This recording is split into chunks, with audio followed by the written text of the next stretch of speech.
կարծում եմ, որ այն հոգևորականները, ում նկատմամբ կա շատ որոշակի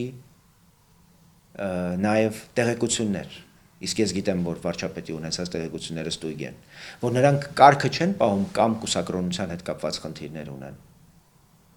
Առնվազն պիտի իմանան, որ իրենց հետ դիմահար այդ խոսակցությունը նաև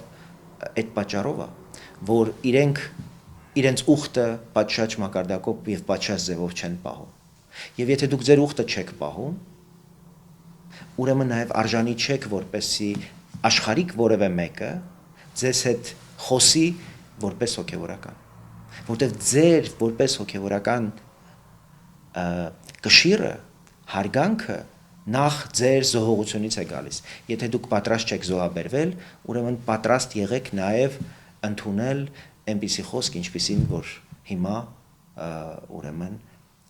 ձեր նկատմամբ դրսևորվում է։